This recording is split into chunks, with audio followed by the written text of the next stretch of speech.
Why are you so late? Sorry, yaar. Okay. Yes, madam. അല്ല നിന്റെ വീട്ടിലെ കാലാവസ്ഥ ഇപ്പൊ എങ്ങനെ? ഇടിയോട് കൂടിയ മഴയ്ക്ക് സാധ്യതയുണ്ടെന്നാണ് ലേറ്റസ്റ്റ് റിപ്പോർട്ട്. ഹലോ ഡാ, എനി ഹോട്ട് ന്യൂസ്? മുത്തശ്ശന് പ്രഷർ കൂടി. ഇപ്പൊ ആരോടൊന്നും മിണ്ടാതെ ഒരു മൂലയ്ക്ക് കുത്തിയിരിക്കുക. അയ്യോ പാവം. ഭക്ഷണം ഞാൻ വരുന്ന വഴി കഴിച്ചോളാം. പിന്നെ പുറകുവശത്തെ വാതിലിന് കുറ്റിയിടണ്ട.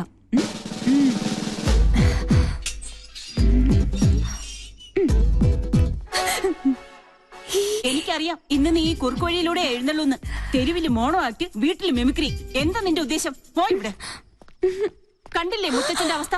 അയ്യോ മുത്തശ്ശൻ എന്ത് പറ്റി? മാഡം വന്നു, സാറെന്തോ ചോദിച്ചു, മാഡം എന്തോ പറഞ്ഞു, പിന്നെ പടക്കോന്നൊരു വീഴ്ചയായിരുന്നു. അയ്യോ പ്രഷറിന്റെ ഗുളിക കഴിക്കാൻ ഞാൻ പ്രത്യേകം പറഞ്ഞതല്ലേ.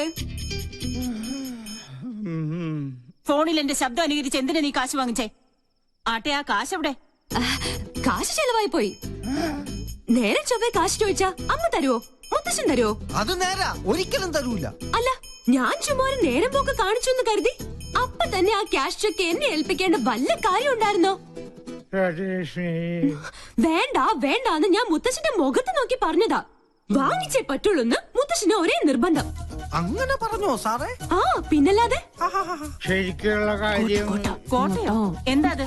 അല്ല, കോട്ടുവായിട്ട് ഇത് അകത്ത് പോകുന്നു പറയായിരുന്നു. ഒരു പ്രോബ്ലം ഉണ്ടാവില്ല എന്ന് സ്വന്തം തലയിൽ തൊട്ട് സത്യം ചെയ്താ മുത്തശ്ശൻ അതെനിക്ക് തന്നത്. അല്ലാന്ന് മുത്തശ്ശൻ പറയട്ടെ. അവൾ പറഞ്ഞു നേരാണോ? ഓ, അപ്പൊ മുത്തച്ഛൻ തന്നെയാ കുഴപ്പക്കാരൻ. ഈ ഒരു പ്രശ്നത്തിൽ വാവച്ചിയെ മാത്രം കുറ്റപ്പെടുത്തിയിട്ട് ഒരു കാര്യമില്ല. മണ്ടത്തരം കൊണ്ട് ഓരോന്ന് വരുത്തി വെക്കും മനുഷ്യനെ മെനക്കെടുത്താൻ. സ്വയം അങ്ങോട്ട് അനുഭവിച്ചോ. പൂജ ദാ വരുന്നമ്മേ. പോയി കിടന്നുറങ്ങടാ പന്നി. സോറി മുത്തശ്ശ. ഓടി കള്ളി.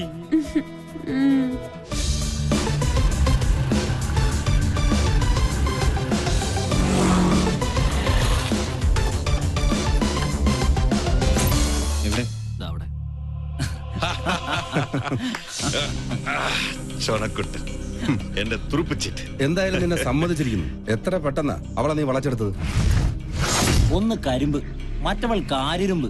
ബുദ്ധിപൂർവ്വം കരിമ്പിന് നോട്ടമിട്ടുകൊണ്ട് എളുപ്പം വളയ്ക്കാൻ പറ്റി. അമ്മയുടെ വീക്ക്നെസ്സും ആ മോള് തന്നെയാ. അതിനെ കൊത്തിയാലേ ആ നെഞ്ചു പിടയൂ. കേവലം ഒരു പൊമ്പളങ്കര മറന്നിട്ട മോളുടെ മാനത്തിന് വേണ്ടി അവൾ എന്റെ കാൽക്കൽ വീഴണം. അവിടെ സ്റ്റീഫൻ ജേക്കബ്. അതിനുള്ള വില വിരിച്ചു കഴിഞ്ഞു. താമസിയാതെ മാൻപേട എന്റെ കസ്റ്റഡിയിലാവും. വാടാ ഇങ്ങ. എനിക്കറിയാം ഈ കാന്തിത്തല കൊണ്ട് മാത്രം നീ തൃപ്തിപ്പെടില്ല.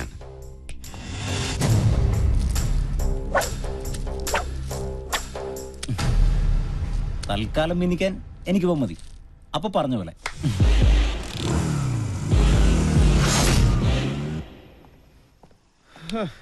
ഇവളിത് എവിടെ പോയി കിടക്കുക?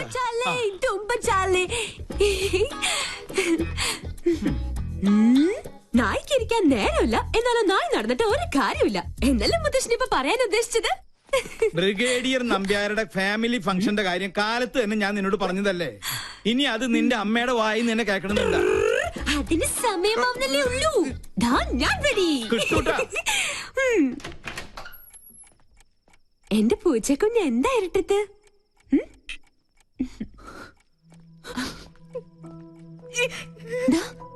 എന്ത് പറ്റി?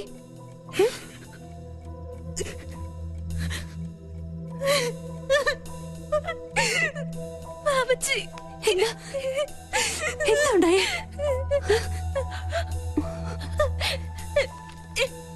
ആ ശരത്തന്നെ.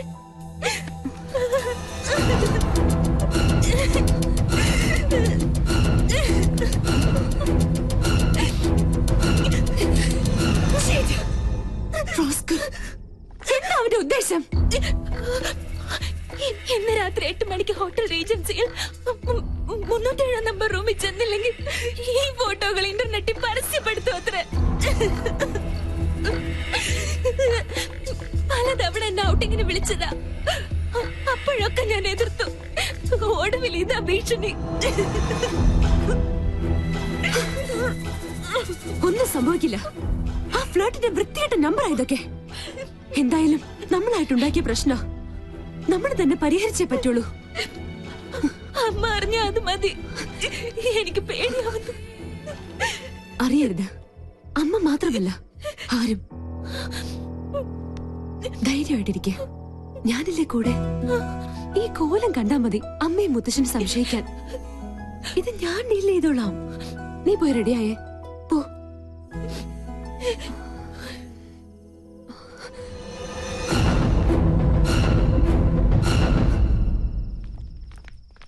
സമയം വൈകിലോ?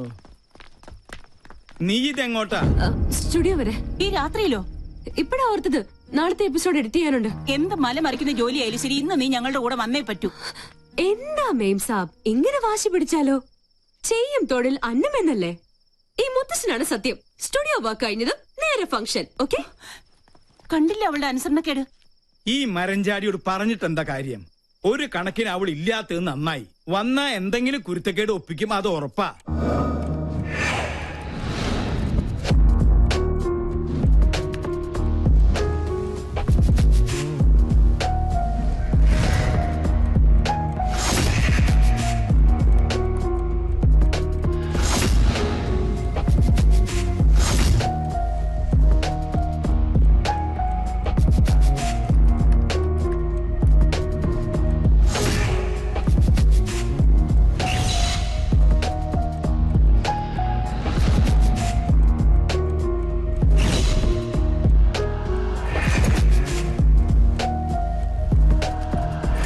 Fifth wedding anniversary celebrations of Brigadier KP Nambiar and Mrs. Sulochana Nambiar. Thank you. Good evening, everybody.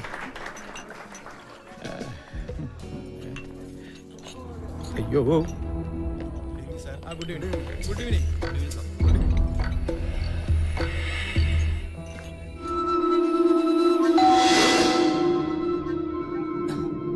Yes, come in.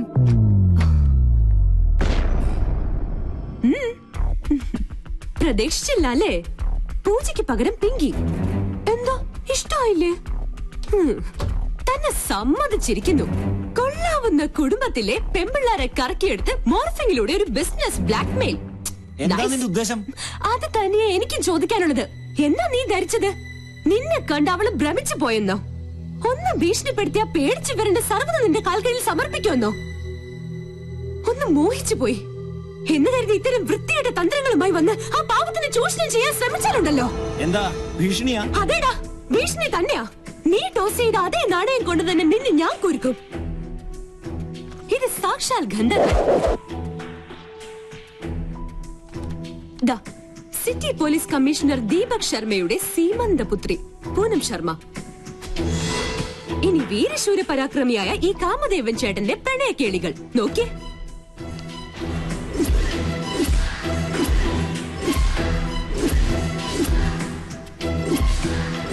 താമസിയാതെ ഈ ലീലാവിലാസങ്ങൾ ഇന്റർനെറ്റിൽ പ്രദർശിപ്പിക്കപ്പെടും. അറിയാലോ, ഈ പെങ്കൊച്ചിന് ചുമ്മാ ഒന്ന് കമന്റ് അടിച്ചു പോയതിന് പാവം ഒരു MBA വിദ്യാർത്ഥിയുടെ കുടുംബത്തിന്റെ വേര് തോണ്ടി കഷായം കാച്ചിയവനാ കമ്മീഷണർ. ചേട്ടൻ പേടിച്ചു അല്ലേ? ഇതൊരു സാമ്പിൾ മാത്രം. കാലം മാറി മോനെ. ഇത്തരം ചപ്പടാച്ചി വേലകൾ കൊണ്ടൊന്നും ഇനി പെമ്പിള്ളാരെ പാട്ടിലാക്കാൻ പറ്റില്ല. ഒലിപ്പീരുമായി ഈ ചോക്ലേറ്റ് കുട്ടപ്പനെ ഇനി ആ പരിസരത്തെങ്ങാനും കണ്ടാലുണ്ടല്ലോ.